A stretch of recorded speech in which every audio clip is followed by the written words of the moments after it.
cutting 10 pounds in season is different, I guess. How'd that come about for you? I just wanted to make more sacrifice to get a bigger payout. So I knew that I was cut out for the weight at 84, and I just wanted to excel. So I wanted to not only just making 74 just to make my training and cardio a little bit better, but it's just a decision that you sacrifice more when you want a bigger reward, and that's what I intend to do, is get a bigger reward, so sacrificing a little bit. Kevin Dresser said he sat down with you and laid out some reasons why he thought it was a good idea. What were some of those reasons?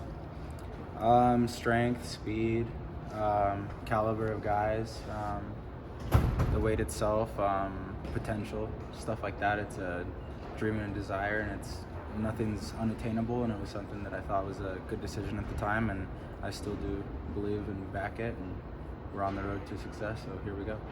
And then your path has been interesting. I guess your first match was at heavyweight, and then your redshirt freshman year, you were at 197, and then you've slowly gone down. How have you seen, what's the challenge of that, and how have you seen yourself mature to be able to do that? It's just kind of trusting the process and trusting your coaching staff.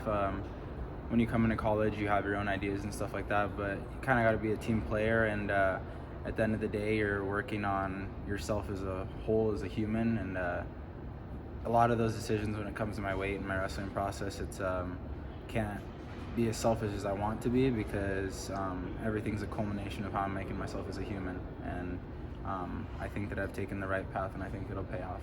It needs to. When you came in, you said everyone has their own ideas of what they want themselves to be. What did you want yourself to be? What did you see, or what did you want to be when you first came in here? This right here.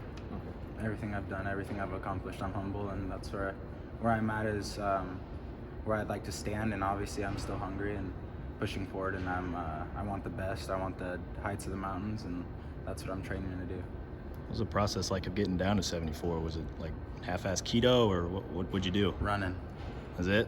A lot of running. I've already had a pretty good nutrition, lifestyle, workout times, obviously just more workouts. Kind of training carbs when you need them, but keto in a sense of eating a lot of fruit, eating a lot of protein, no sugar, stuff like that, simple changes. But more than anything, monitoring yourself and just gnawing at the bit when it comes to workouts. A little bit extra, an extra workout here, or some time after practice. So when you say running, what is that? Is that sprints? What does a running workout for you look like to get down to that weight? Like about 4 miles every other day, or if it's cardio, I'll just do like 5 or 6 laps, and then about 15 minutes on a stair stepper, just a little bit extra every day, every single time you can. Obviously there's days when you don't have energy, or when you're like doubting yourself, whatever, but the best you can do is push yourself to your limits, and I think that Dresser reads me, and every workout isn't the same. He pushes Sam Colbray to his limits, so I appreciate that, and that's how I made 174, and here we are. When was the last time you were down at 174? Like 7th grade. Yeah. It's been a while. Yeah, it's been a long time, but it's good for me. Does it feel good? Yeah, I feel like a monster. I was gonna say, how would you assess your first weekend down at 74? Obviously, anytime someone makes weight for the first time, it's a little bit shaky, and I'm not one to lie or sugarcoat things. I felt shaky, but I made a cut down to 84 before, and that was like shaky at the first couple of weekends, but after that I felt like a monster, and not only does strength and training catch up, but when strength and training catches up to 74, I feel like I'm a pretty good contender. So yeah, when Dresser, he told us that, I guess when you guys first sat down and had this conversation, it was, dropping down to 74 is a move to get to the finals. Yeah. I guess when you hear a comment like that, what kind of rolls through your mind? I want to win. I'll do anything to win. Part of the other flip side of this equation is Marcus Coleman gets to go up to 184. And Dresser said that was a good thing for him, because he was having a hard time getting that weight to 74. Mm-hmm. What have you seen out of him with his move up? The dude had a high pace.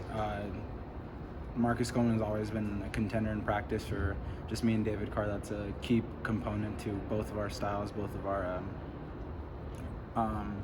progress in the practice room. Dude's gotten a lot stronger, holy cow. So his strength and his pace, I think, will set him perfectly fine at 184 pounds. He's a good shoe in there, good fit. What lessons have you learned about yourself and your wrestling style as you've gone through now your fourth different weight in college? Resiliency. I'm unbreakable.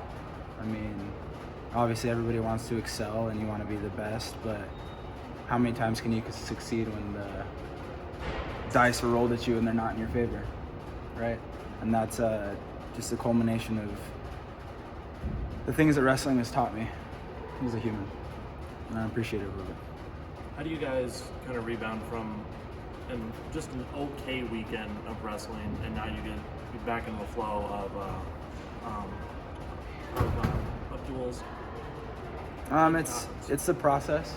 I mean, you take those things with a grain of salt. Even if you're doing good, there's always something that you can fix, and they're obviously highlighted when you do bad. And I think that the reason that Iowa State is seen in Uprise is because Dresser doesn't ever take a backseat to whether it's first place or second place or not placing. There's always something that you can improve on, and you got to stay hungry, and that's what we do very well. Hey guys, that's